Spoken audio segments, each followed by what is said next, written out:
বিসমিল্লাহির রহমানির রহিম। আসসালামু আলাইকুম। আমি Shahrin Abedin, instructor physics, Akij engineering institute.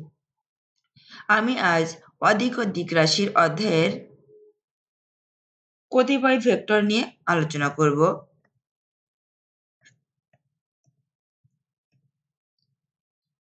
আজ আমি সমান ভেক্টর, বিপরীত বা ঋণাত্মক ভেক্টর, সমরক ভেক্টর, সঠিক ভেক্টর, নাল বা শূন্য ভেক্টর, সমতলীয় ভেক্টর, এই ভেক্টরগুলো নিয়ে আলোচনা করব।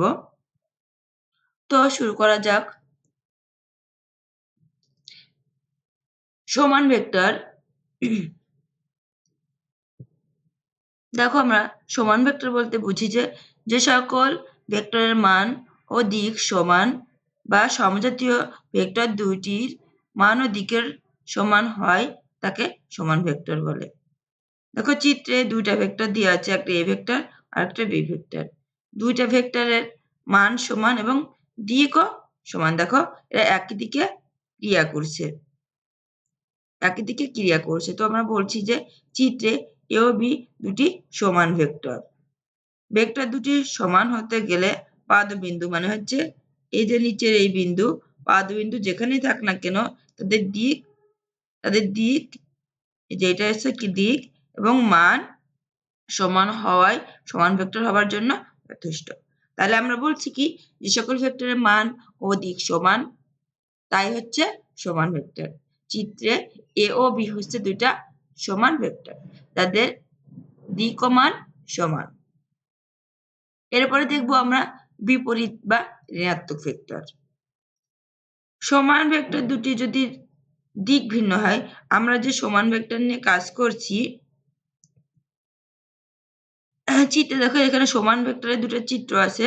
এই চিত্র দুটো দেখছি কি যে আমরা দুটো হচ্ছে কি সমান ভেক্টর, মানে এদের দিক হচ্ছে একই দিকে।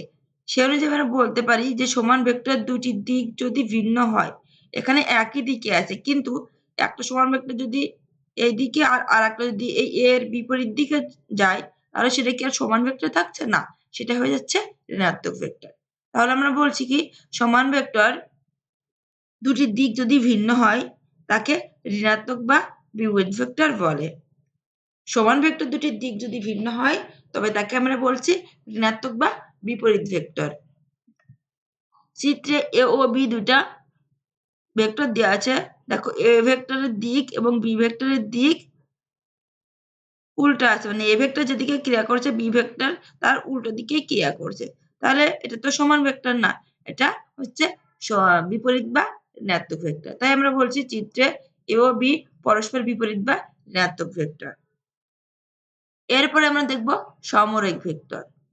দুই বা ততোধিক ভেক্টর যদি একই সরল রেখা বরাবর সমান্তরালে পরস্পর সমান্তরালে ক্রিয়া করে তবে তাদেরকে সমরেখ ভেক্টর বলে। দেখো, চিত্রে এ বি সি এই তিনটা ভেক্টর আছে, তিনটা ভেক্টরের দিকই একই দিকে এবং প্রত্যেকটা ভেক্টর এ বি সি এর সাথে সমান্তরালে আছে। তাই আমরা বলছি যে দুই বা ততোধিক, মানে দুই এর অধিক ভেক্টর যদি একই সরলরেখা বরাবর বা পরস্পর সমান্তরালে ক্রিয়া করে তবে তাদেরকে সমরেখ ভেক্টর বলে। চিত্রে এ বি সি তিনটা হচ্ছে কি সমরেখ ভেক্টর। এরপরে আমরা দেখছি সঠিক ভেক্টর। যে ভেক্টরের মান শূন্য নয়, আমরা সঠিক ভেক্টরের সংজ্ঞা বলছি, যে ভেক্টরের মান শূন্য নয় তাই হচ্ছে সঠিক ভেক্টর। যে ভেক্টরের মান শূন্য নয় তাই সঠিক ভেক্টর। নাল বা শূন্য ভেক্টর। যে ভেক্টরের মান শূন্য তাকে আমরা নাল বা শূন্য ভেক্টর বলতে পারি। যে ভেক্টরের মান হচ্ছে কি শূন্য তাকে আমরা নাল ভেক্টর বলতে পারি। এরপরে দেখবো আমরা সমতলীয় ভেক্টর। দুই বা তার চেয়ে অধিক ভেক্টর যদি একই সমতলে অবস্থিত হয় তবে তাদেরকে সমতলীয় ভেক্টর বলে। এখানে দেখো এ বি সি ডি চারটা ভেক্টর আছে, এ বি সি ডি চারটা ভেক্টর আছে। এই চারটা ভেক্টরের তল হচ্ছে কি একই তলের উপর, কিন্তু এই চারটা ভেক্টর ক্রিয়া করছে। তাই আমরা বলছি কি এ বি সি ডি চারটা সমতলীয় ভেক্টর। তাহলে আমরা আজ দেখলাম যে সমান ভেক্টর কাকে বলে?